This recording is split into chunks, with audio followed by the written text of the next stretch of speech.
السلام علیکم ورحمۃ اللہ وبرکاتہ۔ کیا حال ہے سب کا؟ الحمد للہ۔ نحمده ونصلی علی رسولہ الکریم، اما بعد فاعوذ باللہ من الشیطان الرجیم، بسم اللہ الرحمن الرحیم۔ رب اشرح لی صدری ویسر لی امری واحلل عقدۃ من لسانی یفقہوا قولی۔ آج کون سا دن ہے؟ عرفہ کا دن ہے اور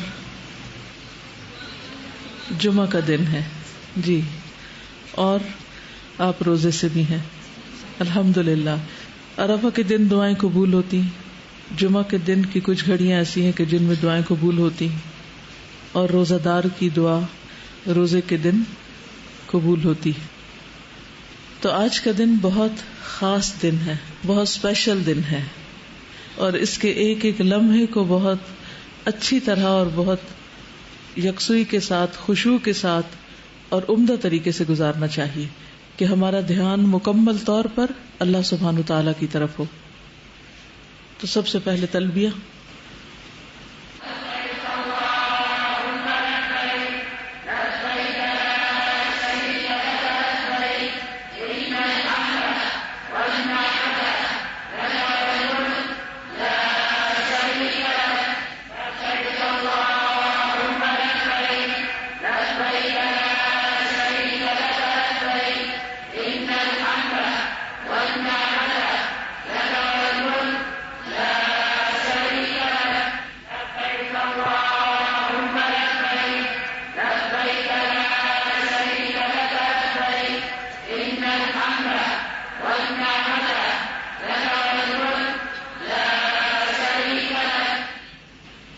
لبیک اللہم لبیک۔ لبیک کی صدائیں عرفہ کی طرف جانے والے سب پکار رہے ہوں گے۔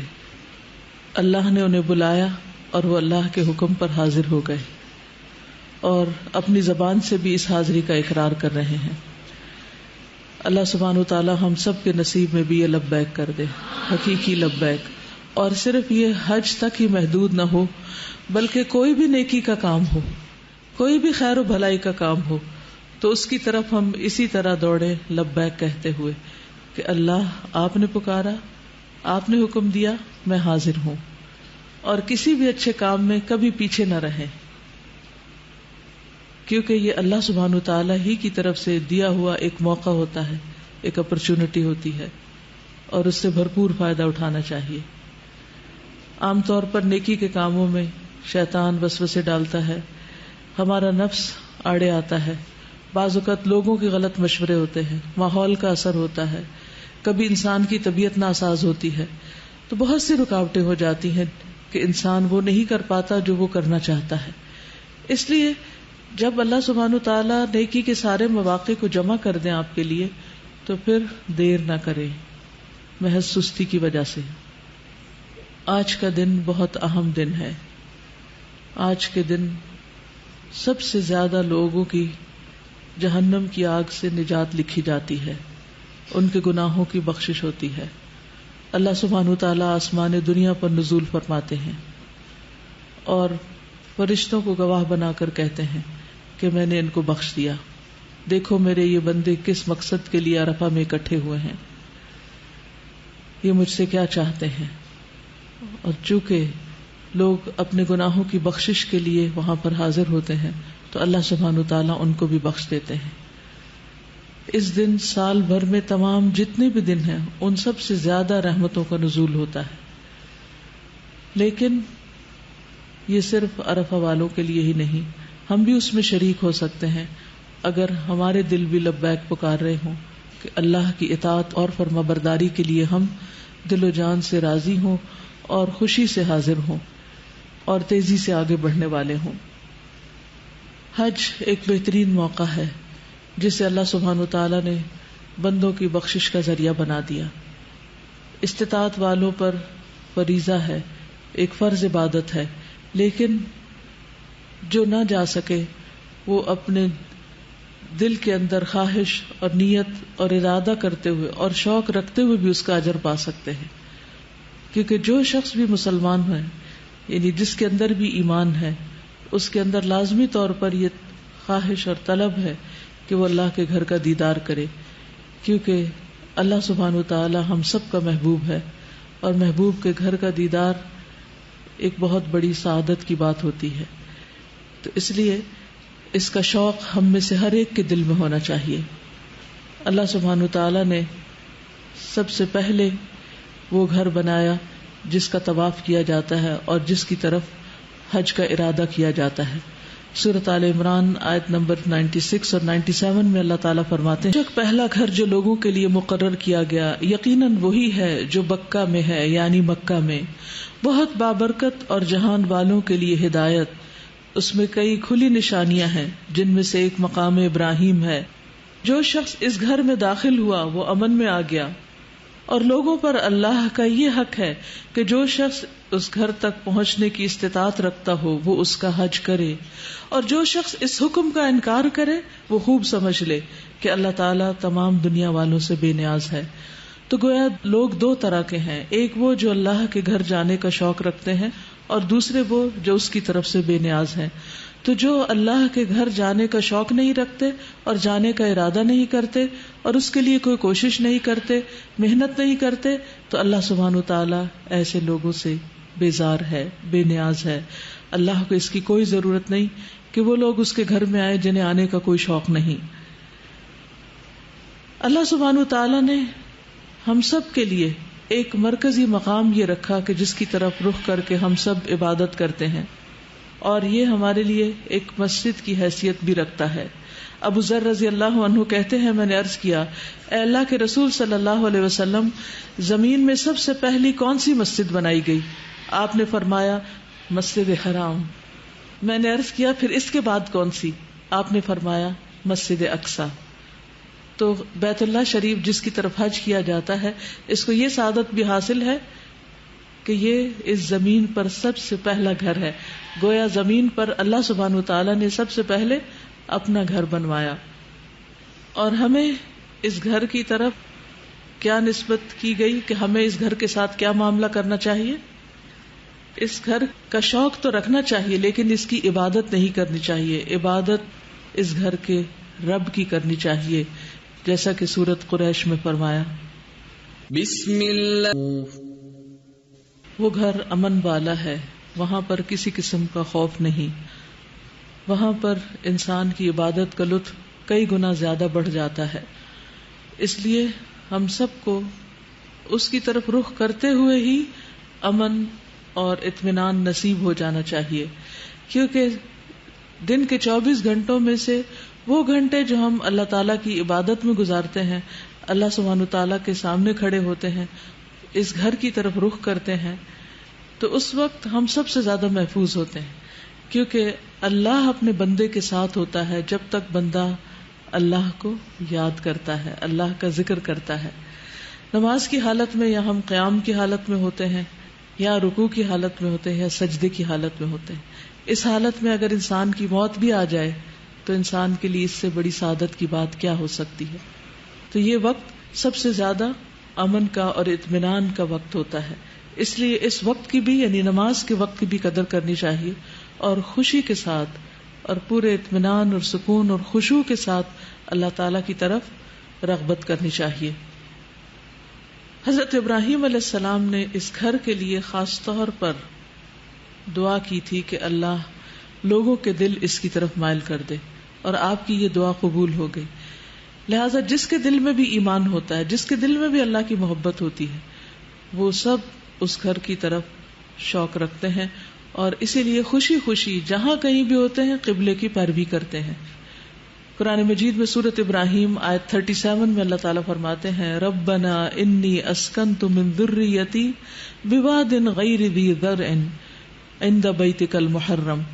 اے ہمارے رب، میں نے اپنی اولاد کو تیرے قابل احترام گھر کے پاس ایسے میدان میں لا بسایا ہے جہاں کوئی کھیتی نہیں ہے، تاکہ وہ نماز قائم کریں. اے ہمارے رب، لوگوں کے دلوں کو ان کی طرف مائل کر دے اور انہیں کھانے کو پھل مہیا فرما.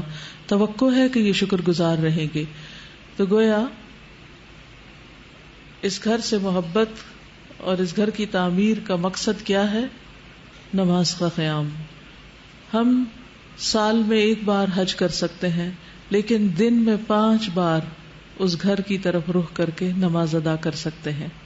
لہذا جو شخص اس گھر سے محبت کرتا ہے، جو حج کا شوق رکھتا ہے، پھر یہ ہو نہیں سکتا کہ اسے نماز کا شوق نہ ہو اور بار بار اس گھر کی طرف رخ کرنے کو دل نہ چاہے.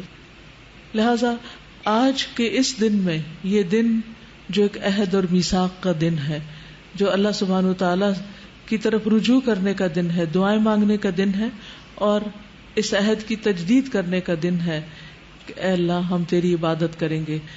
اللہ سبحانہ وتعالی نے جب روحوں کو پیدا کیا تھا تو ان سے ایک میثاق لیا تھا. کیا کہا تھا؟ الست بربکم، الست بربکم. اس پکار کو، اس گونج کو آج بھی محسوس کیجئے. کیا میں تمہارا رب نہیں ہوں؟ یہ کہاں ہوا تھا؟ ارواح عالم کے ساتھ یہ کام ہوا کہاں تھا؟ عرفہ میں. تو آج کے دن یا آج کے اس خاص مقام پر، عرفہ کے مقام پر، ہم سب نے اللہ سبحانہ وتعالی سے ایک عہد کر رکھا ہے. قالوا بلا، کہ ہاں کیوں نہیں، آپ ہی ہمارے رب ہیں. تو اب ہمیں کرنا کیا چاہیے کہ اپنے رب کی طرف راغب ہوں، اس سے دعا کریں، اس سے محبت کریں، اس کی طرف انابت کریں، اس سے ڈرنے والے ہوں، اس کا خشوع اور اس کی خشیت ہمارے اندر ہو، اور اپنی عبادتوں میں روح لائیں، اپنی عبادتوں کی تجدید کریں. اگر نمازوں میں وقت کی پابندی نہیں ہو رہی تو وقت کی پابندی کریں، اور اگر وقت کی پابندی ہو رہی ہے اور خشوع و خضوع نہیں تو اس کے لیے کوشش کریں. تو آج کا دن تجدید عہد کا دن ہے. عرفہ کا دن تجدید عہد کا دن ہے، اس عہد کو جو ہم کر کے بھول چکے ہیں. لیکن ہر پیغمبر نے آ کر اپنی اپنی قوم کو اس عہد کی یاد دہانی کرائی، اور نبی صلی اللہ علیہ وسلم نے بھی ہمیں اسی عہد کی یاد دہانی کرائی اور اپنے رب کی عبادت کی طرف بلایا. اور ہماری پیدائش کا مقصد ہی یہی ہے کہ ہم اپنے رب کی عبادت کریں. وما خلقت الجن والانس الا لیعبدون. تو ہم سب صرف ایک سفر یا سیر کی نیت سے حج کا ارادہ نہیں کریں، اور صرف جانے کا شوق ہی نہ ہو، بلکہ اس کے ساتھ ساتھ ہماری روح اور ہمارے باقی زندگی کے اعمال بھی، یعنی پوری روحانیت کے ساتھ اللہ کی عبادت میں لگنے والے ہوں. پھر انسان جب اللہ کے گھر کی طرف جاتا ہے اور لبیک پکارتا ہے تو یہ کلمہ تمام انبیاء کا کلمہ رہا ہے، یعنی لبیک اللہم لبیک. یعنی موسیٰ علیہ السلام اور باقی دیگر انبیاء نے بھی اس کلمے کو پکارا. رسول اللہ صلی اللہ علیہ وسلم نے فرمایا، گویا میں موسیٰ علیہ السلام کو گھاٹی سے اترتا ہوا بلند آواز سے لبیک کہتا ہوا دیکھ رہا ہوں. اس کے بعد آپ پہاڑ کی چوٹی پر پہنچے تو پوچھا، یہ چوٹی کون سی ہے؟ صحابہ نے عرض کیا، یہ ہرشا کی چوٹی ہے. آپ نے فرمایا، گویا میں یونس بن متی علیہ السلام کو موٹی سرخ اونٹنی پر سوار بالوں والا جبہ پہنے ہوئے دیکھ رہا ہوں. ان کی اونٹنی کی نکیل کھجور کی چھال ہے اور وہ تلبیہ کہہ رہے ہیں. یعنی نبی صلی اللہ علیہ وسلم کو یہ سارے سین دکھائے گئے، یہ بتانے کے لیے کہ یہی طریقہ پچھلے انبیاء کا رہا ہے کہ وہ اس گھر کے رب کی عبادت کے لیے، رب کی پکار پر اس گھر کے حج کے لیے آتے رہے ہیں. لہٰذا ایک طرف ہمیں اس کا شوق ہونا چاہیے، دوسری طرف اس کی طرف رخ کر کر ہمیں نمازوں کی اصلاح اور تجدید کرنی چاہیے. اور تیسرا نقطہ یہ ہے کہ اوور آل ہمیں اپنی زندگی میں سب سے بڑھ کر اللہ کا وفادار، اللہ کا بندہ بننا چاہیے. اللہ سبحانہ وتعالی نے پوری دنیا کے لیے خانہ کعبہ کو جہاں ایک مرکز بنایا، وہاں عرفہ کے میدان کا، اس زمین کا خاص انتخاب کیا بندوں کی بخشش کے لیے. حج کے لیے لوگ جاتے ہیں تو مختلف اوقات میں مختلف کام کر رہے ہوتے ہیں. کچھ حاجی مکہ جاتے ہیں پہلے، کچھ پہلے مدینہ جاتے ہیں. حج مکہ میں ہی ہوتا ہے، مدینہ میں صرف مسجد نبوی میں نمازیں پڑھنے کے لیے جایا جاتا ہے. مکہ میں رہ کر مختلف کام کر رہے ہوتے ہیں، کوئی طواف کر رہا ہوتا ہے، کوئی نماز پڑھ رہا ہوتا ہے، کوئی بیٹھ کے ذکر کر رہا ہے، کوئی تلاوت کر رہا ہے، کوئی اور کاموں میں مشغول ہے. پھر اسی طرح باقی دنوں میں بھی، جیسے مینا میں سب لوگ اکٹھے ہوتے ہیں 8 تاریخ کو، تو 9 تاریخ کی وہ عبادت جو ایک پیک پہ پہنچ جاتی ہے، جس میں ساری مخلوق جو حج کے لیے جاتی ہے وہ ایک جگہ پر سمٹ آتی ہے. تو عرفہ کا میدان بہت ہی معزز اور محترم مقام ہے، اور وہاں پہنچنا ایک بہت بڑی سعادت کی بات ہے. جس طرح اللہ سبحانہ وتعالی نے مختلف چیزوں کو مختلف چیزوں پر فوقیت عطا کی ہے، تو زمین کے اس ٹکڑے کو بھی اللہ تعالیٰ نے بہت فضیلت عطا کی ہے کہ جہاں بلا کر لوگوں کو بخش دیا جاتا ہے. اور خاص طور پر عرفات کے میدان میں جو قیام اور اذکار وغیرہ ہیں یا دعائیں ہیں وہ تو اپنی جگہ ہیں، لیکن عرفات سے واپسی پر بھی مسلسل اللہ کا ذکر کرنے کا حکم ہے، جیسا کہ سورۃ البقرہ میں فرمایا لَيْسَ عَلَيْكُمْ جُنَاحٌ أَن تَبْتَغُوا فَضْلًا مِّن رَّبِّكُمْ فَإِذَا أَفَضْتُم مِّنْ عَرَفَاتٍ فَاذْكُرُوا اللَّهَ عِندَ الْمَشْعَرِ الْحَرَامِ وَاذْكُرُوهُ كَمَا هَدَاكُمْ وَإِن كُنتُم مِّن قَبْلِهِ لَمِنَ الضَّالِّينَ.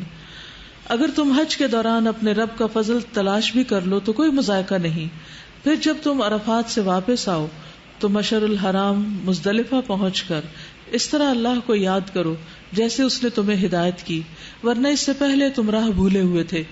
تو اس سے کیا پتہ چلتا ہے کہ اس دن کی خاص عبادت کیا ہے، اور اس دن کے اختتام پر بھی خاص عبادت کیا ہے؟ اللہ کا ذکر کی کثرت. تو یہ جو خاص دن آپ کو اللہ نے آج نصیب کیا ہے، اس میں آپ نے کیا کرنا ہے؟ زیادہ سے زیادہ اللہ کا ذکر کرنا ہے. کیسے ذکر کرنا ہے؟ فَاذْكُرُوهُ كَمَا هَدَاكُمْ، جیسے اللہ تعالیٰ نے تمہاری رہنمائی کی ہے، جیسے اس نے تمہیں یہ راہ دکھائی ہے، تو اسی طرح تم اللہ کا ذکر کرو.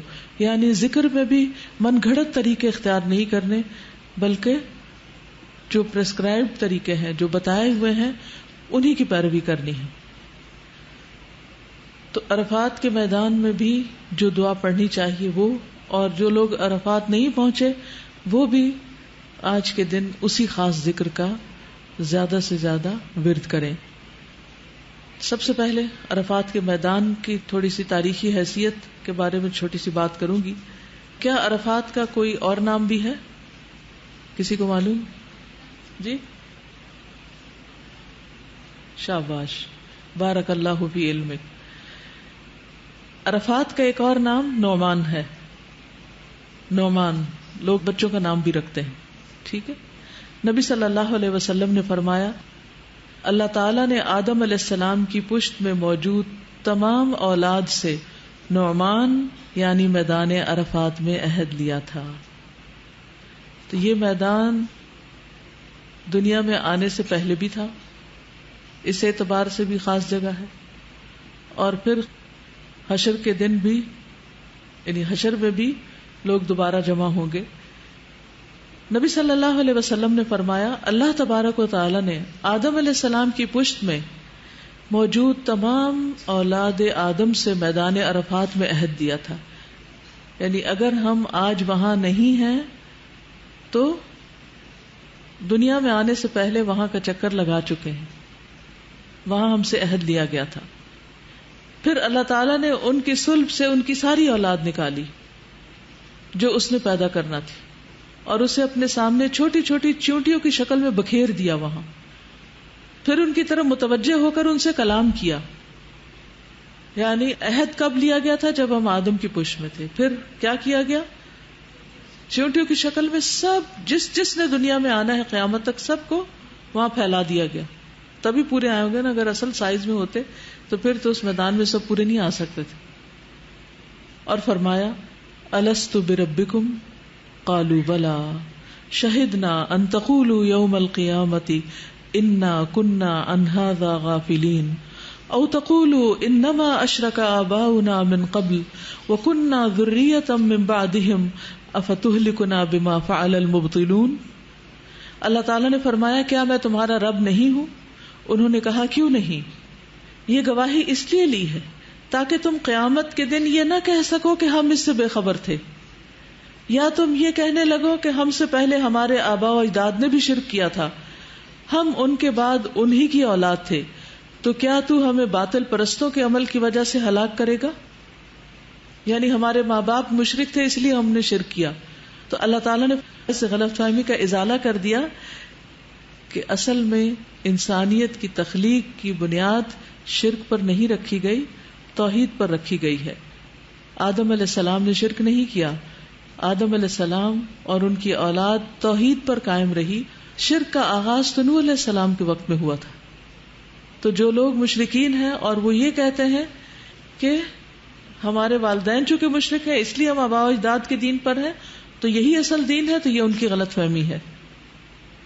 اللہ تعالیٰ نے قرآن مجید میں اس عہد کا ذکر کرتے ہوئے اس بات کو کھول کر بیان کر دیا کہ قیامت کے دن کوئی بھی بہانہ نہیں کر سکے گا کہ ہمیں پتہ نہیں تھا کہ کس کی عبادت کرنی چاہیے. بعض اوقات لوگ سوال کرتے ہیں نا کہ اچھا وہ لوگ جو کسی مشرک گھر میں پیدا ہوئے، جو کسی کافر کے ہاں پیدا ہوئے، ان کو اسلام کا پتہ ہی نہیں چلا تو پھر ان کے ساتھ کیا معاملہ کیا جائے گا؟ تو یہ آیت اس کا جواب دیتی ہے کہ اللہ سبحانہ وتعالیٰ نے ہر بندے کی فطرت میں توحید رکھ دی ہے. اندر کی توحید طلب کرتی ہے کہ ایک اللہ ہی کی عبادت کی جائے، یعنی توحید ہی کو دین مانا جائے.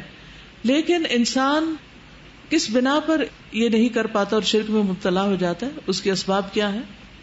نمبر 1 ماں باپ، کہ اگر وہ شرک کر رہے ہیں تو اولاد ماں باپ کے احترام میں شرک کرنا شروع کر دیتی. قرآن مجید میں آتا ہے کہ اگر ان سے دلیل مانگی جائے تو وہ کیا کہتے ہیں؟ انما وجدنا علیہ آباءنا، کہ ہم نے اپنے باپ دادا کو اسی دین پر پایا ہے تو ہم بھی اسی کی پیروی کر رہے ہیں. دوسرا یہ کہ انسان اپنے ماحول میں آس پاس میں جو کچھ دیکھتا ہے پھر اس سے متاثر ہو جاتا ہے. لیکن اللہ سبحانہ وتعالیٰ نے نبی صلی اللہ علیہ وسلم کو بھیج کر اور اس سے پہلے ابراہیم علیہ السلام کے ذریعے شرک کا کلا کما کیا تھا. اور نبی صلی اللہ علیہ وسلم کا سب سے بڑا کارنامہ یہ ہے کہ آپ نے اس بیت اللہ اور مکہ کو، جہاں اللہ کا گھر ہے، اور اس مرکز توحید کو واپس اس کی اصل حالت میں لوٹا دیا تھا.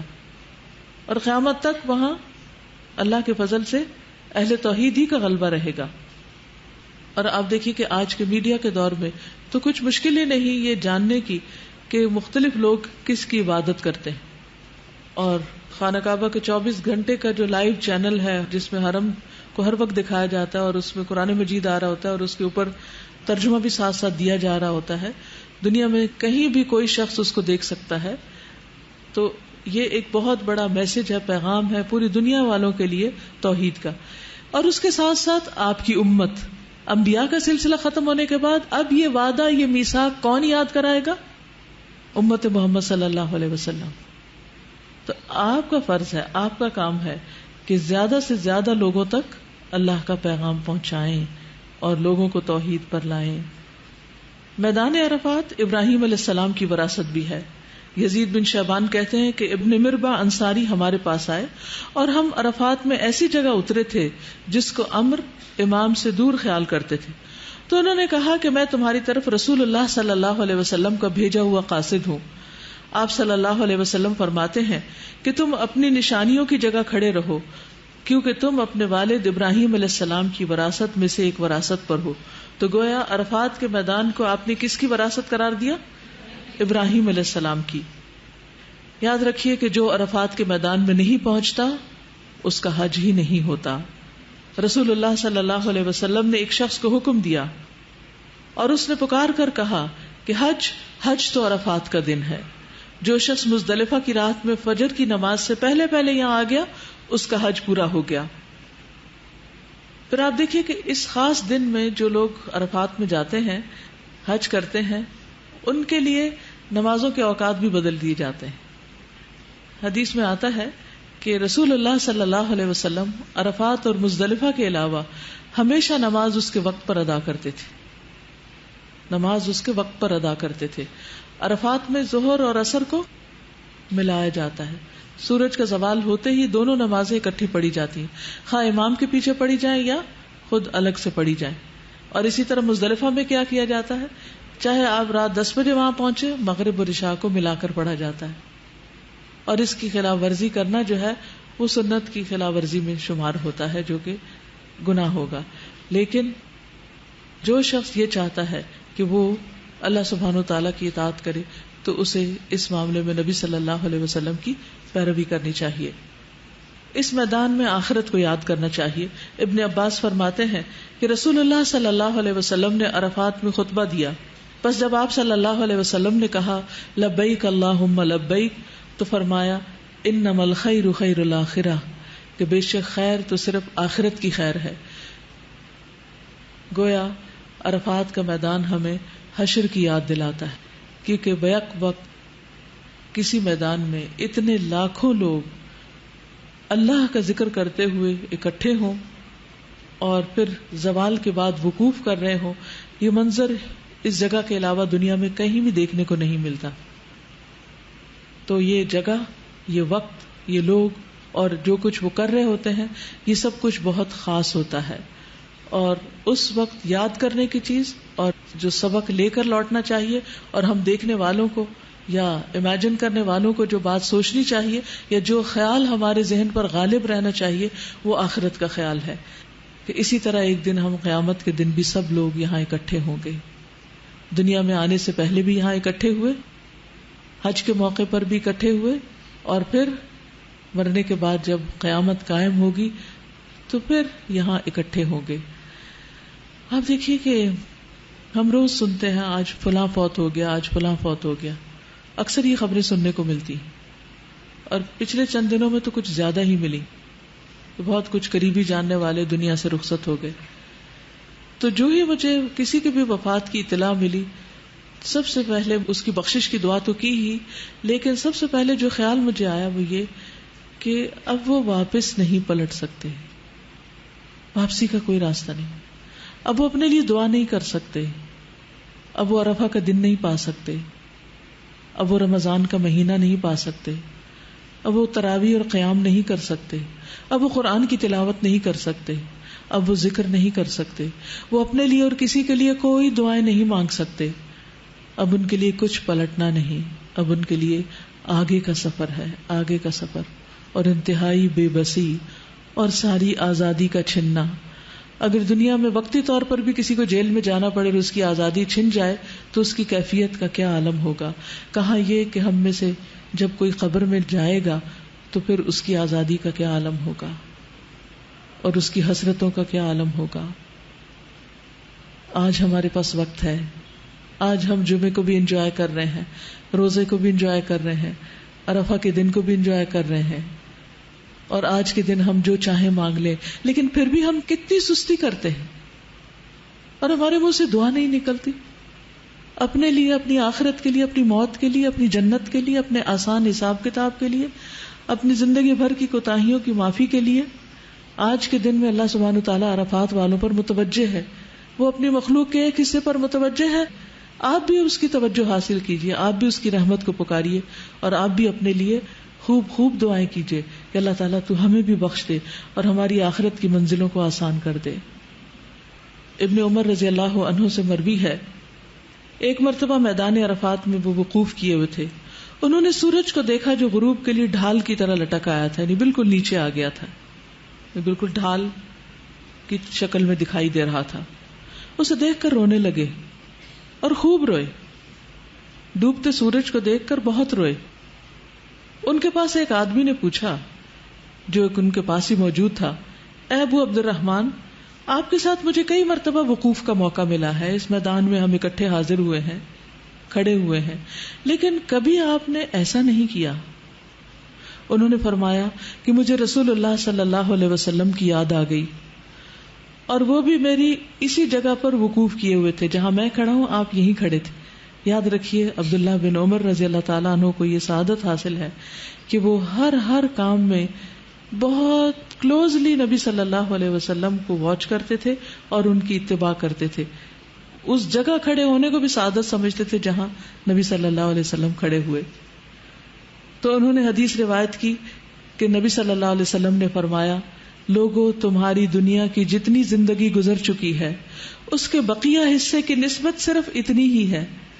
یعنی سورج نکلنے سے لے کے غروب ہونے تک کو اگر دنیا کا کل وقت شمار کیا جائے تو سارا وقت گزر چکا ہے، بس آخری اتنا سا وقت بچا ہے جتنا سورج غروب ہونے کے قریب ہوتا ہے، پورے دن کے مناسبت سے، پورے دن کی نسبت سے. جتنی تمہارے اس دن کے بقیہ حصے کی گزرے ہوئے دن کے ساتھ نسبت ہے، بس اتنا سا وقت باقی. یعنی دنیا کی اپنی عمر بھی خاتمے کے قریب ہے، اور ہم سب لوگ جو 30s کراس کر چکے ہیں، 40s 50s 60s 70s، ہماری کیا عمر باقی ہے؟ تو اپنے آپ کو ایک عمر دیا کرے، اپنی ایک فرضی عمر بنا لیا کرے کہ مثلا میری عمر 60 سال ہے، 70 سال ہے، اور پھر اس کے بعد کیلکولیشن شروع کر دیا کریں کہ اچھا کتنے سال باقی رہ گئے، اور ان میں کتنے دن باقی رہ گئے، اور ان دنوں میں سے آج کے دن میں میں نے کیا کیا، اور اگر نہیں کیا تو آخر میں کب کروں گی، اگر میں نے اپنی نماز کی اصلاح نہیں کی تو کب کروں گی، اگر مجھے ابھی ذکر کی عادت نہیں پڑی تو کب پڑے گی، اگر مجھے ابھی صدقہ دینے کا شوق پیدا نہیں ہوا تو کب ہوگا. اس لیے ہم میں سے ہر ایک کو اس وقت کی قدر کرنی چاہیے، یہ بار بار نہیں آتا. ابو عبد الرحمن جو ہر سال حج کرتے اور وقوف کرتے اور اللہ سے دعائیں کرتے، ان کا وقت بھی پورا ہو گیا. نبی صلی اللہ علیہ وسلم کا وقت بھی پورا ہو گیا. ابراہیم اور اسماعیل علیہ السلام کا وقت بھی پورا ہو گیا. نوح علیہ السلام کا وقت بھی پورا ہو گیا. آدم علیہ السلام کا وقت بھی پورا ہو گیا، اور ہمارا وقت بھی جلد پورا ہو جائے گا. اس لیے جو وقت ہاتھ میں ہے اس کو زیادہ اہم کاموں میں استعمال کریں، اور زیادہ سے زیادہ اللہ کو یاد کریں. عرفہ کے دن کی فضیلت. قرآن مجید میں اس دن کی عظمت کا ذکر کیا گیا ہے. وَالسَّمَاءِ ذَاتِ الْبُرُوجِ وَالْيَوْمِ الْمَوْعُودِ وَشَاهِدٍ وَمَشْهُودٍ. قسم ہے برجوں والے آسمان کی، اور اس دن کی جس کا وعدہ دیا گیا ہے، اور حاضر ہونے والے کی، اور جس کے پاس حاضر ہوا جائے. یعنی وَشَاهِدٍ وَمَشْهُودٍ. اور مشہود سے مراد عرفہ کا دن ہے جس میں سب لوگ ایک جگہ پر حاضر ہوتے ہیں. بسم اللہ. یہاں اللہ سبحانہ وتعالی نے 3 چیزوں کی قسمیں کھائی ہیں. ایک بروج کی، بڑے بڑے برجوں کی قسم کھائی ہے جو اللہ کی قدرت کی نشانیوں میں سے بڑی نشانیاں ہیں، اور پھر دوسرے قیامت کے دن کی، وہ دن جس کا وعدہ دیا گیا ہے، والیوم الموعود، اور تیسرے وشاہد ومشہود، حاجیوں کی اور جو عرفہ کے میدان میں حاضر ہوں. یہ بھی اللہ کی نشانیوں میں سے ایک بہت بڑی نشانی ہے. تو آپ دیکھیے کہ یہاں پھر قیامت کا ذکر ہے عرفہ کے دن کے ساتھ، اور آج تو اتفاق سے جمعے کا دن بھی ہے، قیامت جمعے کے دن کو آئے گی. تو آج کے دن جو سبق ہم نے سیکھنے وہ خاص طور پر آخرت کے گھر کی یاد دہانی، کہ اس کو یاد کرتے رہنا ہے، اپنی موت کو یاد کرنا ہے تاکہ ہمارے اعمال تیز ہوں، زیادہ ہوں، بہتر ہوں. اور دوسری طرف اپنی عبادات کی اصلاح، خصوصاً نماز کی اصلاح، اور تیسری طرف ذکر کی عادت، اٹھتے بیٹھتے چلتے پھرتے. اور اس دن کی مناسبت سے خصوصی عبادت جو ہے وہ روزے کی عبادت ہے. آپ صلی اللہ علیہ وسلم سے عرفہ کے دن کے روزے کے بارے میں پوچھا گیا تو آپ نے فرمایا گزرے ہوئے سال اور آنے والے سال کے گناہوں کا کفارہ ہے. یعنی اس روزے کی بہت بڑی فضیلت ہے. 2 سال کے گناہ اس سے معاف ہوتے ہیں جب کوئی شخص اس کا اہتمام کرے. اور پھر ہاتھ اٹھا کر بکثرت دعائیں کرنے کا دن ہے. ایک ہے ہم دل میں دعا کرتے رہتے ہیں، لیٹ کے دعا کر لی، بیٹھ کے کر لی، سوچا تو کچھ کر لی، لیکن ایک یہ ہے کہ ہاتھ اٹھا کے دعا کرنا. اسامہ بن زید کہتے ہیں کہ میں میدان عرفات میں رسول اللہ صلی اللہ علیہ وسلم کا ردیف تھا. آپ نے دعا کے لیے ہاتھ اٹھائے تو آپ کی اونٹنی ایک طرف کو جھکنے لگی اور اس کی لگام گر گئی. چنانچہ آپ نے ایک ہاتھ سے رسی کو پکڑ لیا اور اپنے دوسرے ہاتھ کو اٹھائے رکھا. یعنی آپ نے عرفہ کے دن جتنی دعائیں بھی کی وہ ہاتھ اٹھا کے کی، حتیٰ کہ جب آپ کی اونٹنی کی لگام گر گئی تو آپ نے اس کو بھی ایک ہاتھ سے پکڑا، دونوں ہاتھ نہیں لگائے، اور ایک ہاتھ اٹھائے رکھا. اور پھر یہ ہے کہ دن کی روشنی سے اندھیرا آنے تک اللہ کا ذکر کرنے کا دن ہے، یعنی مسلسل ذکر کرنے کا. اگر آپ لوگوں کو آج موقع ملے تو عصر سے مغرب تک خصوصی طور پر بیٹھ کے اللہ کا ذکر کریں اور دعائیں کریں. یہ نہ فرض ہے نہ سنت ہے، لیکن جمعے کا دن بھی ہے اور جمعے کی آخری گھڑیوں میں دعا قبول ہوتی ہے.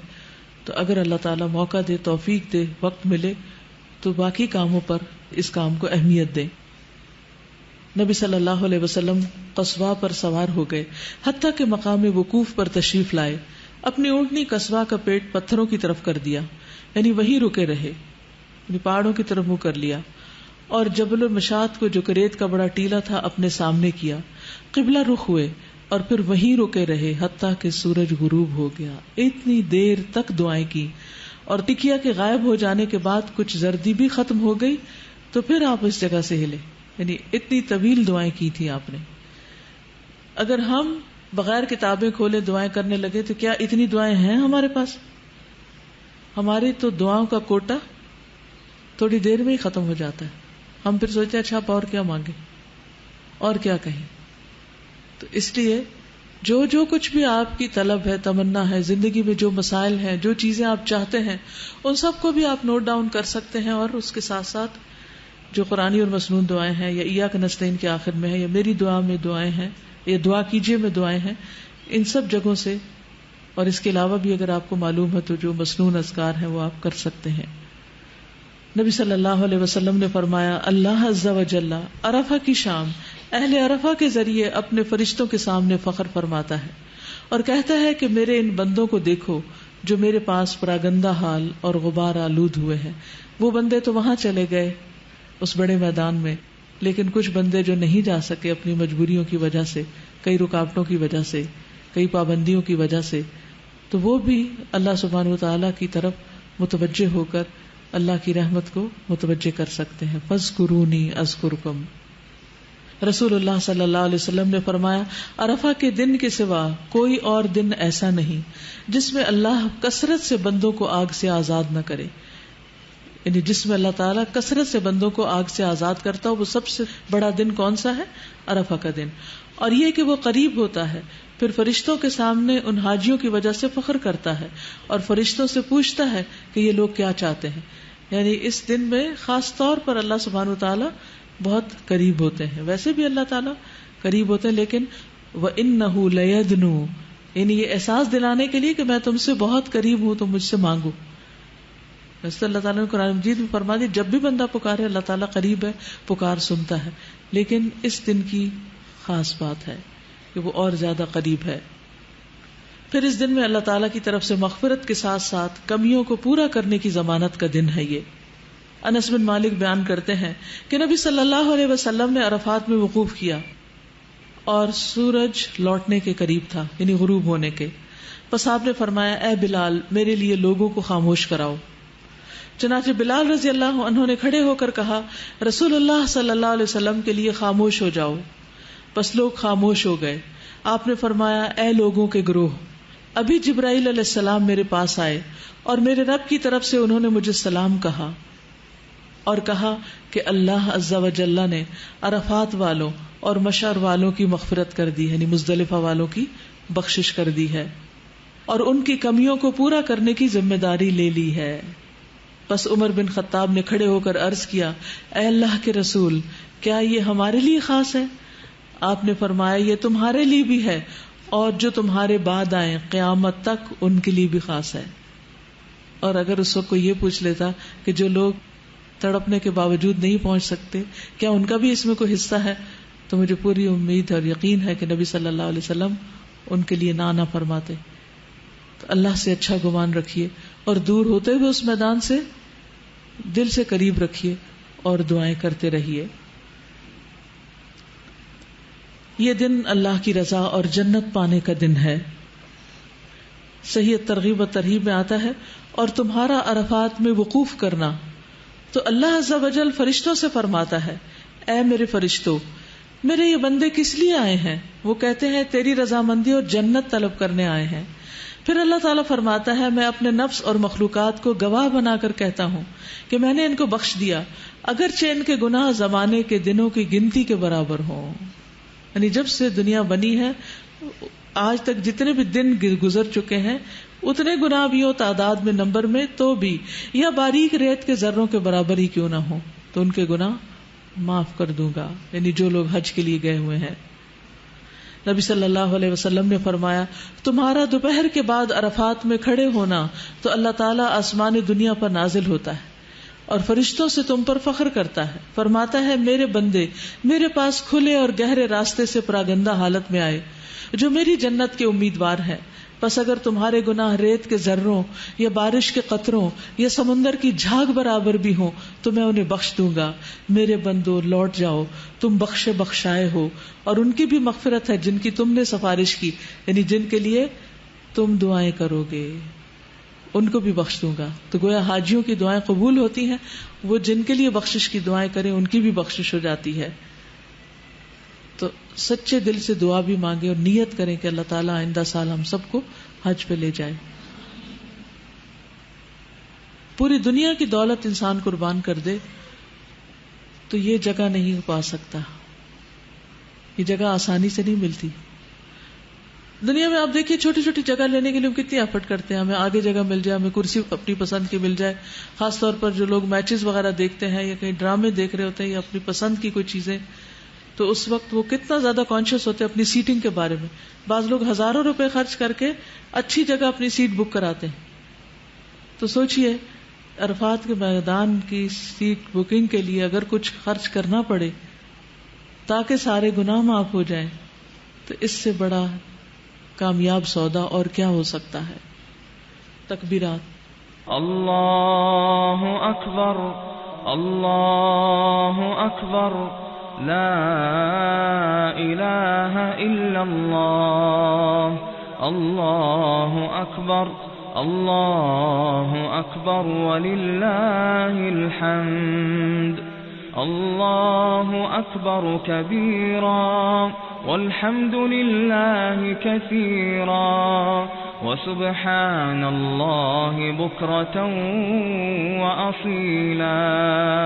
عرفہ کا دن اور جمعہ جب اکٹھا آئے تو ان کی کیا مماثلت ہے.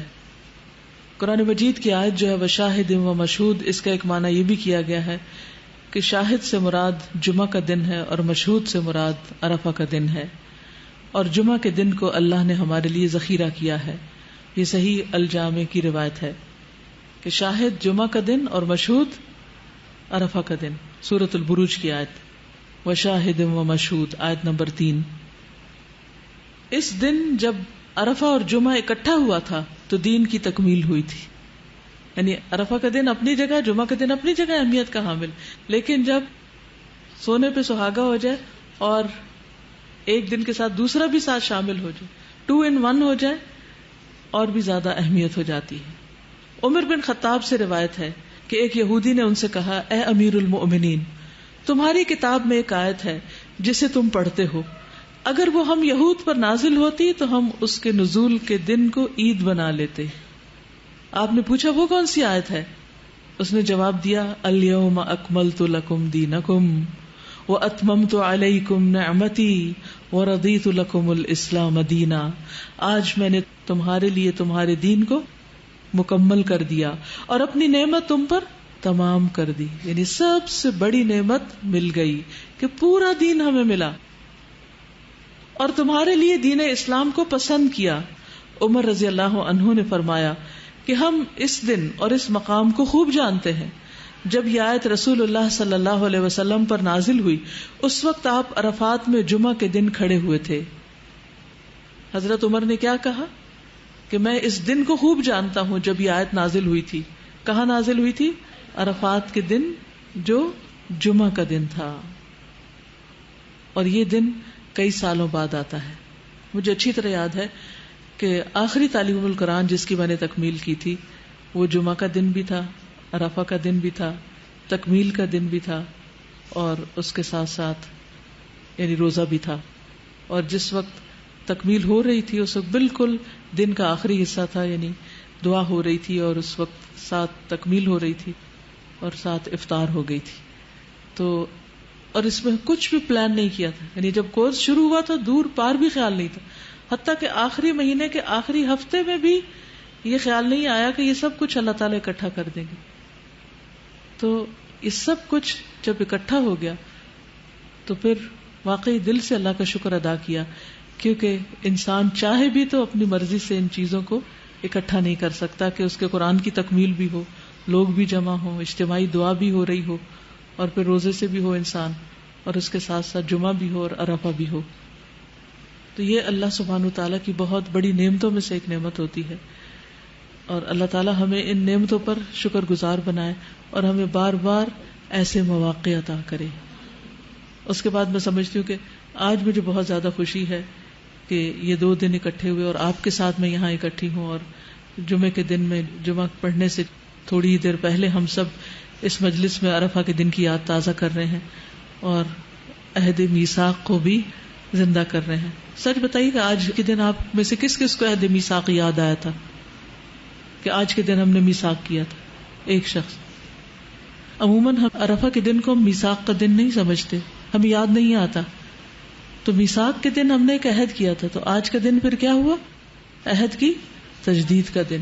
یہ چیزیں یہ آئندہ سالوں کی یاد دہانی کے لیے نوٹ کر کے رکھ لیں، ورنہ پھر ہمارے دل زنگ آلود ہو جاتے ہیں اور یہ چیزیں ہمیں بھول جاتی ہیں، اپنے لیے بھی اور اپنے بچوں کے لیے بھی اور اپنے ساتھیوں کے لیے اور شاگردوں کے لیے اور سب کے لیے جس تک ہم یہ پیغام پہنچا سکیں. جمعہ اور عرفہ دونوں دنوں میں غسل مستحب ہے. مجھے امید ہے آپ سب نے غسل کیا ہوگا، اگر کوئی کسی وجہ سے رہ گیا ہے تو جا کر لے. ایک شخص نے حضرت علی سے غسل کے بارے میں پوچھا. انہوں نے کہا اگر تم چاہو تو روزانہ غسل کر لو. اس نے کہا میں عام غسل کے بارے میں نہیں پوچھ رہا، خاص غسل یعنی جمعے کے دن کے بارے میں پوچھ رہا ہوں، اور عرفہ کے دن اور قربانی کے دن اور عید الفطر کے دن، تو یہ خاص غسل کے بارے میں پوچھ رہا ہوں. تو آپ نے فرمایا نہیں، حضرت علی نے فرمایا کہ خاص غسل کون کون سا ہے؟ جمعے کا دن، عرفہ کا دن، قربانی کا دن اور عید الفطر کا دن. تو یوم النحر کو بھی انشاءاللہ آپ غسل کریں گے عید کے لیے. پھر یہ بھی ہے کہ عرفہ اور جمعہ دونوں دن کی دعا قبول ہوتی. جبریل علیہ السلام نے نبی صلی اللہ علیہ وسلم کو بتایا اس جمعہ میں ایک ایسی گھڑی ہے کہ جو بندہ اس میں اپنے رب سے خیر کی دعا مانگے، جس کا وہ مستحق ہو تو وہ اس کو نواز دے گا، یا وہ کسی شر سے پناہ مانگے اور اس شر سے بھی بڑے شر سے اس کو دور کر دیا جائے گا. یعنی جس شر سے اس نے پناہ مانگی ہے اس سے بھی اور اس سے بھی بڑے شر سے اللہ تعالیٰ اس کو بچا لے گا. فَوَقَاهُمُ اللَّهُ شَرَّ ذَلِكَ الْيَوْمِ. اللہ ہم سب کو آخرت کے دن کے شر سے بچا لے، اور اس کو آخرت میں ہم یوم المزید کہیں گے. یوم المزید کون سا ہے؟ جمعہ کا دن ہے جس دن اللہ سبحانہ وتعالیٰ کا دیدار ہوگا. ان دونوں دنوں میں خطبہ ہوتا ہے. جابر بن عبداللہ کہتے ہیں میں نے رسول اللہ صلی اللہ علیہ وسلم کو حج کے موقع پر اپنی اونٹنی قصبہ پر سوار ہو کر عرفات کے دن خطبہ دیتے ہوئے دیکھا تھا. نبی صلی اللہ علیہ وسلم نے فرمایا جمعہ خطبہ میں حاضر ہوا کرو اور امام کے قریب بیٹھا کرو، آگے پہنچنے کی کوشش کیا کرو. اب عرفہ کے دن کی خاص دعا کیا ہے؟ لا الہ الا اللہ وحدہ لا شریک لہ لہ الملک ولہ الحمد وہو علی کل شیء قدیر. نبی صلی اللہ علیہ وسلم نے فرمایا بہترین دعا وہ ہے جو عرفات کے دن مانگی جائے. دیکھ لیجیے اب اس حدیث کے لفظوں کو دیکھیے. بہترین دعا وہ ہے جو عرفات کے دن مانگی جائے. اب یہاں یہ نہیں کہا گیا کہ عرفات والے مانگے، یا عرفہ کے دن ہم بھی مانگ سکتے ہیں. اور بہترین دعا وہ ہے جو میں نے مانگی اور مجھ سے پہلے نبیوں نے مانگی، اور وہ ہے لا الہ الا اللہ وحدہ لا شریک لہ لہ الملک ولہ الحمد وہو علی کل شیء قدیر. کہ اللہ کے سوا کوئی معبود نہیں، وہ اکیلا ہے، اس کا کوئی شریک نہیں، اسی کی بادشاہت ہے اور سب تعریف اسی کے لیے ہے، وہ ہر چیز پر قدرت رکھتا ہے. 3 دفعہ پڑھیے لا الہ الا اللہ.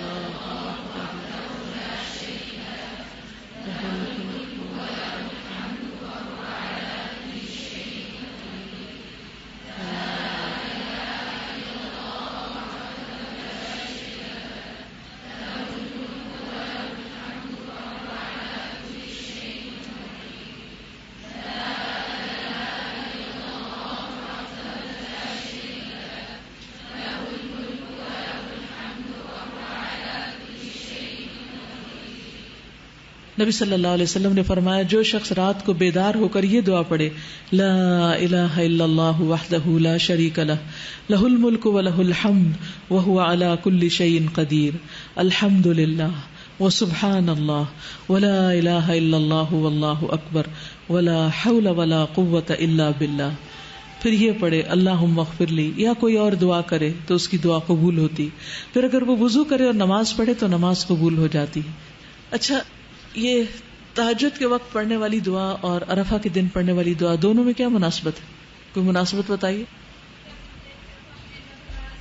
شاباش. عرفہ میں بھی اللہ تعالیٰ آسمان دنیا پر آتے ہیں اور رات کے آخری حصے میں بھی. تو دونوں وقتوں میں لا الہ الا اللہ وحدہ لا شریک لہ لہ الملک ولہ الحمد وہو علی کل شیء قدیر. اس میں دعا کون سی؟ اس میں تو اللہ کی تعریف، اللہ کی توحید کا بیان ہے. دعا کہاں ہے؟ اسے دعا کہا جا رہا ہے. وہو علی کل شیء قدیر، کہ اللہ ہر چیز پہ قادر ہے. سوچئے آپ کی زندگی میں کون سا مسئلہ ہے، کیا غم ہے، کیا دکھ ہے، کیا پریشانی، کیا چیز آپ کو بادر کر رہی، سوچئے اس کو اور پھر پڑھیے لا الہ الا اللہ وحدہ لا شریک لہ لہ الملک ولہ الحمد وہو علی کل شیء قدیر. جب کل شیء قدیر کہیں گے تو کیا کہیں گے؟ اللہ میں قادر نہیں ہوں یہ کام کرنے پر، میرے ہاتھ میں نہیں ہے، نہ اپنی جان، نہ اپنا نفس، نہ اپنے خیالات، اور نہ اپنا یہ سست جسم، اور نہ ہی اپنی اولاد، اور نہ ہی لوگ. میں کسی چیز کے مالک نہیں ہوں. لہ الملک ولہ الحمد، ہر چیز کا مالک تو ہے، ہر چیز تیرے اختیار میں ہے. ان سب چیزوں کو تو اپنی اطاعت میں قبول کر لے اور ان سب کو اپنی راہ دکھا. ہم ہر وقت لوگوں سے توقع رکھتے ہیں، لوگوں کو مسئلے بتاتے ہیں، مجھے یہ پریشانی ہے، مجھے یہ پریشانی. ہم نے کتنی بار اللہ کو پریشانی بتائی؟ ہم لوگوں کو فون کرتے ہیں، لوگوں کو میسج بھیجتے ہیں، اپنی پریشانیوں کے دکھ سناتے ہیں. وہ سنتے ہیں یا نہیں سنتے، پڑھتے ہیں یا نہیں پڑھتے، پڑھتے ہیں اور جواب دیتے ہیں یا نہیں دیتے، اور پھر بھی انہیں کو سنائے چلے جاتے ہیں. تو ایسے تمام اوقات میں ہمیں کیا کرنا چاہیے؟ چھوڑ کے لوگوں کو اللہ کی طرف متوجہ ہونا چاہیے. اور یاد رکھیے، جب تک اللہ کی طرف متوجہ نہیں ہوگے مسائل حل نہیں ہو سکتے. کئی سال لگ گئے نا، حل نہیں ہوئے، آئندہ بھی نہیں ہوگے جب تک اللہ کو نہیں پکاریں گے. تو میں آپ میں سے ہر ایک کو، جو بھی میری بات سن رہا ہے، ایک ایک کو یہ تاکیداً کہوں گی کہ جو بھی زندگی میں آپ کے مسئلہ ہے، جو بھی دکھ اور پریشانی ہے، اس سب کو دل میں لا کر، رو کر، اللہ کی قدرت اور اس کے ملک اور اس کی توحید کا واسطہ دے کر اسی سے دعا کیجیے کہ اللہ تو اس پریشانی کو دور کر دے.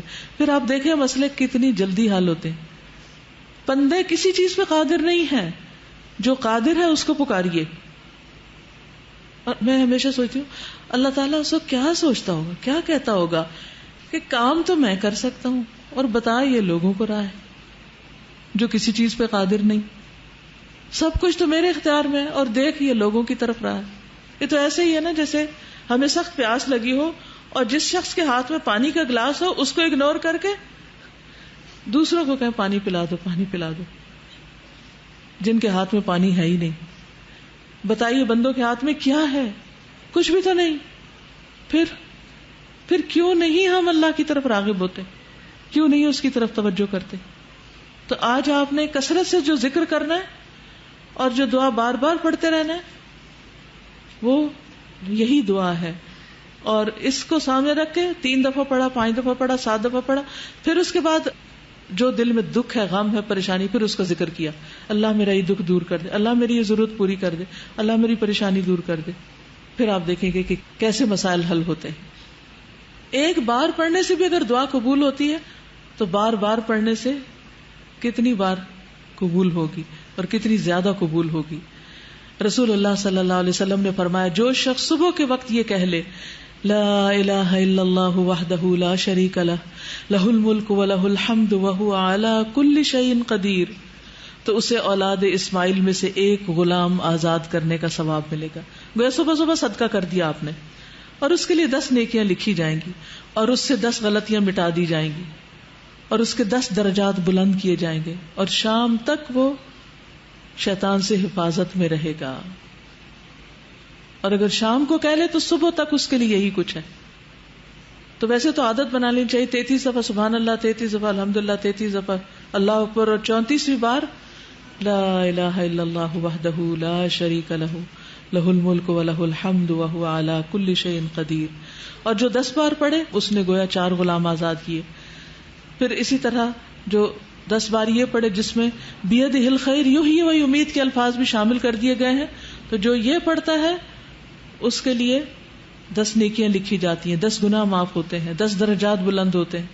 یہ کلمات اس کے لیے ہر ناپسندیدہ چیز اور شیطان مردود سے حفاظت کا ذریعہ بن جاتے ہیں۔ شرک کے علاوہ کوئی گناہ اسے گھیر نہیں سکتا، یعنی ہر گناہ سے چھٹکارا ہو جائے گا، اور وہ عمل کے لحاظ سے تمام لوگوں میں سب سے افضل شمار ہوگا، مگر وہ شخص اس سے برتری لے جاتا ہے جو اس سے زیادہ یہ کلمہ کہہ دے۔ پھر ان کلمات کے پڑھنے سے درجات بلند ہوتے ہیں۔ 100 بار پڑھنے کا اجر کیا ہے کہ شیطان سے حفاظت رہتی ہے، اور کوئی شخص اس سے بہتر عمل نہیں کرتا جو کلمہ 100 بار یہ پڑھ لے کوئی شخص۔ اگر عام دنوں میں نہیں پڑھے تو اللہ کی رضا کے لیے آج تو کم از کم 100 بار اس کو ضرور پڑھ لیں۔ پھر اسی طرح مغرب کی نماز کے بعد خاص طور پر حفاظت کے لیے کلمہ بہت مفید ہے۔ رات سے ڈرتے ہوں، اپنے گناہوں سے ڈرتے ہوں تو یہ کلمہ پڑھیں، جتنے بھی گناہ ہوں گے اللہ تعالیٰ معاف فرما دیں گے۔ پھر اسی طرح بازار میں داخل ہوتے وقت اس کلمے کو پڑھنے کے بہت درجات ہیں۔ 10 لاکھ یعنی 1 ملین نیکیاں لکھی جاتی ہیں اس شخص کے لیے جو بازار میں داخل ہوتے وقت یہ کلمہ پڑھتا ہے۔ کچھ لوگوں کے گھر بھی بازار میں سے گزر کے آتے ہیں، تو ہر روز عادت بنا لیں کہ بازار سے گزرتے ہوئے یا گاڑی بھی گزر رہی ہو آپ کی تو یہ کلمہ پڑھ لیں۔ لا الہ الا اللہ وحدہ لا شریک لہ لہ الملک ولہ الحمد یحیی ویمیت وہو حی لا یموت بیدہ الخیر کلہ وہو علی کل شیء قدیر۔ اور اللہ تعالیٰ اس کے 10 لاکھ درجے بلند کرتا ہے، کیونکہ بازار غفلت کی جگہ ہے، جو وہاں پڑھتا ہے اس کے درجے بلند ہو جاتے ہیں۔ تو اس دعا کو پڑھنے کے لیے کون سے مواقع ہیں؟ صبح و شام، یا 1 بار، 10 بار، 100 بار، 200 بار، جتنا پڑھ سکیں۔ سوتے وقت 1 بار، رات کو آنکھ کھلنے پر 1 بار، بازار میں داخل ہوتے وقت 1 بار، ہر نماز کے بعد 3 بار، مغرب کی نماز کے بعد 10 بار، دوران سفر 1 بار، صفا مروہ چڑھتے وقت 3 بار، اور عرفہ کے دن انگنت بار۔ عرفہ کے دن آپ صلی اللہ علیہ وسلم نے لوگوں کو خطبہ بھی دیا تھا اور انہیں مختلف چیزوں کی نصیحت کی تھی، اور خاص نصیحت جو اس دن کی گئی وہ آپ کو بھی کرتی ہوں۔ ادا بن خالد کہتے ہیں، میں نے عرفہ کے دن رسول اللہ صلی اللہ علیہ وسلم کو اپنے اونٹ کی دونوں رکابوں پر کھڑے ہوئے دیکھا اور بلند آواز سے فرما رہے تھے، اے لوگو، یہ تمہارا کون سا دن ہے؟ لوگوں نے کہا، اللہ اور اس کا رسول ہی بہتر جانتے ہیں۔ آپ نے پوچھا، یہ تمہارے مہینوں میں سے کون سا مہینہ ہے؟ لوگوں نے کہا، اللہ اور اس کا رسول ہی بہتر جانتے ہیں۔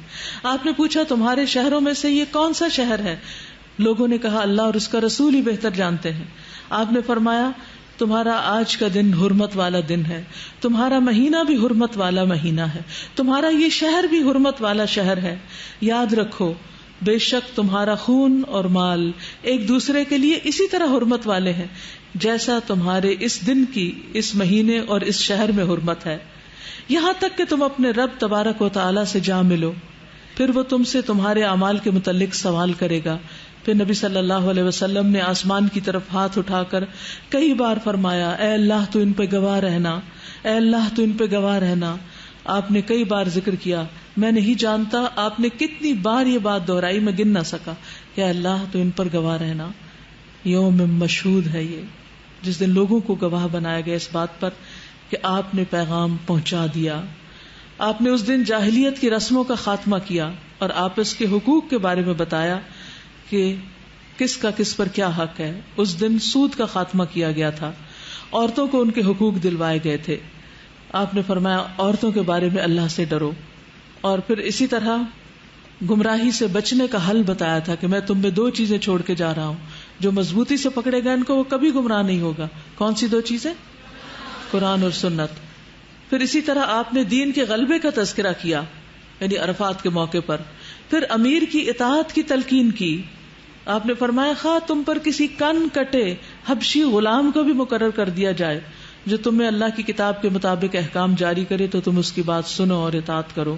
پھر آپ نے اپنے حوض کا بھی ذکر کیا، حوض کوثر کا، اور پھر بدعت سے بچنے کا حکم دیا، کیونکہ جو لوگ بدعت کریں گے وہ حوض کوثر پہ نہیں پہنچ سکیں گے۔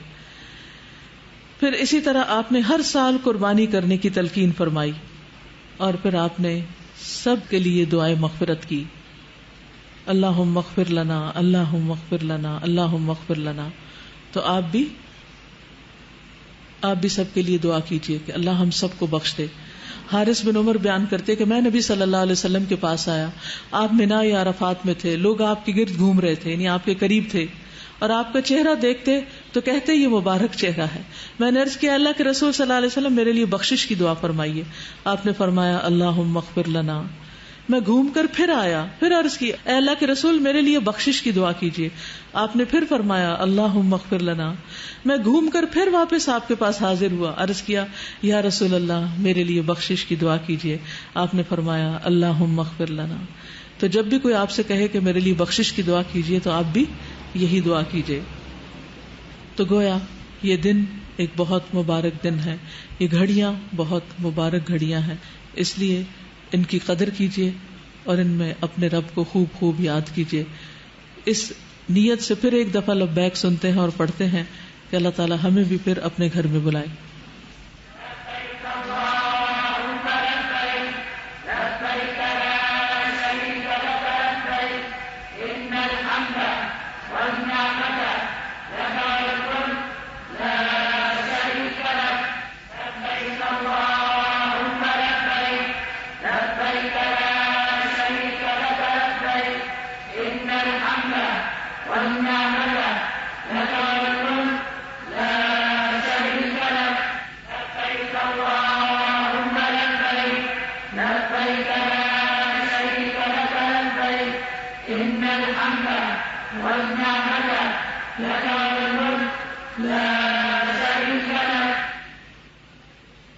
عرفہ کا روزہ، اہل علم کا اس بارے میں اختلاف ہے، یعنی علم والے اس معاملے میں اختلاف کرتے ہیں کہ عرفہ کا روزہ کون سا وہ دن ہوگا جو 2 سال کے گناہوں کی معافی کا ذریعہ بنے گا۔ تو ایک گروہ کی رائے یہ ہے کہ جس دن عرفات کے میدان میں حاجی وقوف کرتے ہیں باقی لوگ بھی اسی دن کی پیروی کریں گے، اور یہ خیال ہے ابن باز کا، اس کے علاوہ بھی کچھ لوگ ان کے ساتھ ہیں۔ دوسرے گروہ کی رائے یہ ہے کہ عرفہ کا دن 9 ذی الحجہ ہے، 9 ذی الحج، خواہ یہ حاجیوں کے عرفہ کے دن کے موافق ہو یا نہ ہو، چاہے اس دن عرفات میں وہ کھڑے ہوں یا نہ ہوں، آپ جس علاقے، جس ملک اور جس شہر میں رہتے ہیں ہر ملک کی اپنی رویت ہے۔ جیسے نمازوں کے اوقات اپنے اپنے ہیں، جیسے سورج نکلنے اور غروب ہونے کے اوقات اپنے ہیں، اسی طرح چاند کو دیکھنے کے بھی اپنے اپنے اوقات ہیں۔ چاند ایک وقت میں ہر جگہ نظر نہیں آتا، اس لیے نبی صلی اللہ علیہ وسلم نے یہ جو فرمایا ہے کہ صوموا لرؤیتہ وافطروا لرؤیتہ، اس کو دیکھ کے روزہ رکھو اور دیکھ کے روزہ رکھنا چھوڑو۔ تو اس اعتبار سے جب چاند کو فالو کرتے ہوئے ذو الحج شروع کیا جائے گا، نہ کہ مکہ کو سامنے رکھتے ہوئے، تو جس دن بھی پھر 9 ذی الحج ہوگی اس دن کا روزہ رکھنا ہوگا، ٹھیک ہے۔ اور یہ رائے ہے ابن عثیمین رحمہ اللہ کی، عبداللہ بن جبرین، اور اسی طرح کچھ اور بھی علماء اس میں شامل ہیں۔ اور یہ سب یہ کہتے ہیں کہ کان رسول اللہ صلی اللہ علیہ وسلم یصوم 9 ذی الحجہ، کہ نبی صلی اللہ علیہ وسلم 9 ذی الحج کو روزہ رکھتے تھے، یعنی انہوں نے اس حدیث کو لیا ہے۔ تو 9 ذی الحج جس ملک میں جہاں کہیں بھی ہوگی ان کے لیے وہی روزے کا دن شمار ہوگا، کیونکہ پھر اس سے اگلا دن ان کا عید کا ہوگا۔ تو ابن عثیمین یہ کہتے ہیں کہ مطلع مختلف ہونے کی بنا پر چاند بھی مختلف ہے۔ مثلا جب مکہ مکرمہ میں چاند دیکھا گیا تو اس کے مطابق یہاں 9 تاریخ ہوگی۔ کسی دوسرے ملک میں مکہ سے ایک دن پہلے چاند نظر آ گیا، یعنی جیسے فار ایسٹ میں، تو ان کے ہاں 10واں دن یوم عرفہ ہوگا۔ کچھ جگہ تو ایسی ہے نا کہ جہاں چاند بعد میں نظر آتا ہے، اور کچھ جگہ ایسی ہیں کہ جہاں سعودی عرب سے بھی پہلے نظر آ جاتا ہے۔ تو اب ایسی صورت میں وہ چاند دیکھ کر اگر پھر بھی عید نہیں کرتے یا روزہ رکھنا نہیں شروع کرتے یا جو بھی چیزیں چاند سے متعلق ہیں، تو نبی صلی اللہ علیہ وسلم کی سنت پر عمل نہیں کر سکتے، جس میں آپ صلی اللہ علیہ وسلم نے فرمایا صوموا لرؤیتہ۔ تو اس لیے وہ کہتے ہیں کہ جہاں ایک دن پہلے چاند نظر آئے گا وہاں یوم عرفہ جو سعودیہ کا ہے وہ وہاں کا 10واں دن عید کا دن ہوگا، لہٰذا ان کے لیے اس دن روزہ رکھنا جائز نہیں، کیونکہ یہ عید کا دن ہے۔ اسی طرح فرض کریں کہ رؤیت مکہ سے لیٹ ہو، یعنی رؤیت مکہ سے لیٹ ہو، جیسے ہماری لیٹ ہوئی ہے 2 دن، اور مکہ مکرمہ میں 9 تاریخ ہو تو ان کے ہاں چاند کی 8 تاریخ ہوگی، تو وہ اپنے ہاں 9 تاریخ کے مطابق روزہ رکھیں گے۔ جو کہ مکہ کے حساب سے 10 تاریخ بنے گی، اور راجح قول یہی ہے، یعنی یہ ابن عثیمین کا خیال ہے، اس لیے کہ رسول اللہ صلی اللہ علیہ وسلم کا فرمان ہے جب چاند دیکھو تو روزہ رکھو اور جب اسے دیکھو تو عید کرو. اور وہ لوگ جن کے ہاں چاند نظر نہیں آیا اور انہوں نے چاند نہیں دیکھا، اور جیسا کہ سب لوگ بالاجماع طلوع فجر اور غروب شمس میں سے ہر علاقے کا اعتبار کرتے ہیں، یعنی سورج کے نکلنے اور غروب ہونے کا، اسی طرح مہینے کی توقیت بھی یومی توقیت کی طرح ہوگی. توقیت کا مطلب ہوتا ہے ٹائم مقرر کرنا، یعنی سورج کس وقت نکلتا ہے اس کا ٹائم دیکھنا، غروب کب ہوتا ہے. کہتے ہیں کہ جس طرح یومی توقیت ہے ایسے ہی شہری توقیت بھی ہوگی. شہری ہوتا ہے مہینے کی، یعنی جس طرح ڈیلی نمازوں کے ٹائمنگز فرق ہیں ویسے یہاں کے اور کینیڈا کے، تو اسی طرح شہری یعنی منتھلی جو چاند کا دیکھنا ہے وہ بھی فرق ہو سکتا ہے. تو جہاں جیسے نظر آئے گا، جیسے سورج کے مطابق یا چاند کے مطابق جو عبادات ہوں گی اسی کو فالو کیا جائے گا. قرآن مجید میں اللہ تعالیٰ فرماتے ہیں فمن شہد منکم الشہر، یہ رمضان سے متعلق ہے. فمن شہد، تو جو مشاہدہ کرے، جو دیکھے، پالے تم میں سے اس مہینے کو، فلیصمہ، تو اسے چاہیے کہ روزہ رکھے. تو اس میں بھی شاہدہ کا لفظ کس بات کی دلیل ہے؟ شہادت، جو وٹنس، جو وٹنس کرے، اور جو بیمار ہو یا مسافر ہو اسے دوسرے دنوں میں گنتی پوری کرنی چاہیے. اللہ تمہارے ساتھ آسانی کا ارادہ چاہتا ہے، سختی کا نہیں. وہ چاہتا ہے کہ تم گنتی پوری کر لو اور اللہ تعالیٰ کی دی ہوئی ہدایت کے مطابق اس کی بڑائی بیان کرو اور اس کا شکر ادا کرو. تو اس کا مفہوم یہ ہے کہ اگر کسی نے مہینہ نہیں پایا، چاند نہیں دیکھا، تو اس پر پھر روزہ رکھنا اس دن کا لازم نہیں ہوگا، وہ آغاز نہیں کرے گا. اب سوال ہی پیدا ہوتا ہے کہ ہو سکتا ہے چاند ہو لیکن بادل ہوں اور اس وجہ سے نہ دیکھ پا رہے ہوں، تو اس کا بھی حل بتایا آپ نے. بخاری کی روایت ہے صوموا لرؤیتہ وافطروا لرؤیتہ فإن غمی علیکم فأکملوا عدۃ شعبان 30. جب تم اس چاند کو دیکھو تو روزہ رکھو، جب اس کو دیکھو تو روزہ رکھنا چھوڑ دو، اور اگر تم پر بادل چھا جائے، غمی علیکم، غمام ہوتا نا بادل، فأکملوا عدۃ شعبان 30، تو شعبان کے 30 دن پورے کر لو، 31واں دن نہیں ہوگا.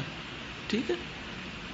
پھر یہ کہتے ہیں کہ قیاس بھی یہی کہتا ہے، یعنی یہ تو قرآن اور سنت سے دلیل تھی، قرآن سے آیت، حدیث آپ کے سامنے بیان کی، اور پھر قیاس. تو کہتے ہیں کہ ہر ملک میں روزہ کھولنا اور سحری بند کرنا علیحدہ، اور اس کا مطلب غروب شمس کے اعتبار سے علیحدہ ہوتا ہے. نمازوں کے اوقات بھی، فجر کسی جگہ جلدی شروع ہو رہی ہوتی، کسی جگہ بعد میں شروع ہو رہی ہوتی ہے. تو اس لیے روزوں میں بھی اگر فرق آ جاتا ہے تو اس سے ثواب میں، اجر میں انشاءاللہ فرق نہیں پڑے گا. تو وہ کہتے ہیں کہ یوم عرفہ بھی آپ اسی ملک کے مطابق کریں جس میں آپ رہائش پذیر ہیں. اب یہ ہے کہ جو رہائش پذیر دوسرے علاقوں میں ہیں ان کے لیے تو صرف روزے کی عبادت ہے، کوئی وقوف عرفات تو ہے نہیں، تو اس لیے روزہ رکھنے میں تو کوئی مشکل نہیں ہو سکتی. ہاں، حجاج کے ساتھ ایک یکجہتی کی علامت کے طور پر جس وقت اللہ سبحانہ وتعالیٰ آسمان دنیا پہ نزول فرماتے ہیں، جو خاص انہی کے لیے آتا ہے، سب کے لیے تو نہیں آتا، عرفات والوں کے لیے آتا ہے. تو ہم قیاس کرتے ہوئے کہ اللہ تعالیٰ ان پر رحم فرما رہے ہیں تو اللہ تعالیٰ ہم پہ بھی رحم فرمائے، تو ہم اس وقت میں دعائیں کرتے ہیں. یا ویسے عشرہ ذوالحج جو ہے یہ سارے کا سارا ہی بابرکت ہے، تو اس اعتبار سے ہم اس میں تکبیرات، تحلیلات اور دعائیں وغیرہ پڑھتے ہیں، تو اس کو پڑھنے میں حرج نہیں ہے. ٹھیک ہے. کچھ چیزیں اور بھی ہیں اس سلسلے میں، لیکن اب ٹائم ہمارے پاس اتنا ہی ہے. آپ کو پھر یاد دہانی کراتی چلوں کہ عہد کی تجدید کا دن ہے، سب کو یاد دہانی کرانے کا دن ہے کہ وہ اس عشرے میں خوب خوب عبادت کریں اور قربانی کریں اور عید کو اچھے سے منائیں. یہ پیمفلٹ سب کو معلوم ہے، خود بھی پڑھیں، گھر والوں کو بھی پڑھائیں اور زیادہ سے زیادہ لوگوں تک اس کو لے جائیں. اور آپ کو یہ بھی معلوم ہے کہ انشاءاللہ عید کی نماز یہاں پر ہوگی صبح 6:45 پر، اور عید سے دوسرے دن یہاں پر اونٹوں کی قربانی ہوگی، اور اس کے علاوہ اسٹالز وغیرہ لگیں گے، بچوں کے لیے رائڈز کا انتظام ہوگا، کھیل کود ہوگی. جو لوگ آنا چاہیں آئیں، ایک دوسرے سے میل ملاقات کریں، کھائیں پیئیں، اور اس کے ساتھ ساتھ ایک انٹرٹینمنٹ کریں، کیونکہ عید کے دن کھانے پینے کے دن ہے. عید سے پہلے کے دن روزے کے دن تھے، تو یہ اب آپ کے انشاءاللہ کھانے پینے کے دن ہے. اس سلسلے میں آج میرے لیے ایک اور بہت خوشی کی بات ہے کہ میری والدہ صاحبہ نے پہلے پارے کا ٹیسٹ دیا ہے TQ2 کے ساتھ اور 98 نمبر لیے ہیں. تو اس کی خوشی میں آج آپ سب کو کھجوریں تقسیم کر رہی ہوں. کھجوروں کا انتخاب اس لیے کیا گیا ہے کہ روزے بھی ہیں, روزہ بھی کھول سکتے ہیں آپ. اس کے لیے میری ریکویسٹ ہے, ویسے تو آپ ابھی بھی جس کا روزہ نہیں کھا سکتا ہے, لیکن میری ریکویسٹ ہے کہ اگر ہو سکے تو اس سے آپ روزہ افطار کریں تاکہ روزے کا ثواب بھی ملے. تو انشاءاللہ کوئی بھی لینا نہ بھولیں, سب کے لیے انف ہوں گی انشاءاللہ. تو تقسیم کر دیا جائے. جی آپ بولیے. ایک ریکویسٹ ہے سب کی طرف سے میری بھی. جی جی. آپ ہم سب کی بخشش کے دعا میں. اللہم اغفر لنا, اللہم اغفر لنا, اللہم اغفر لنا. تکبیرات پڑھیے.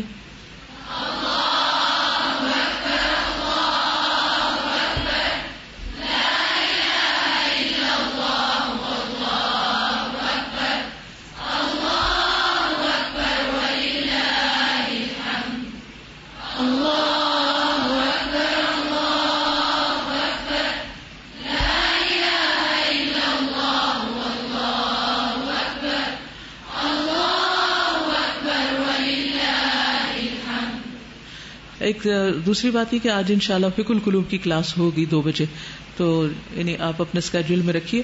کوئی کچھ کہنا چاہ رہا تھا, ہاتھ کھڑا کرتے. جی.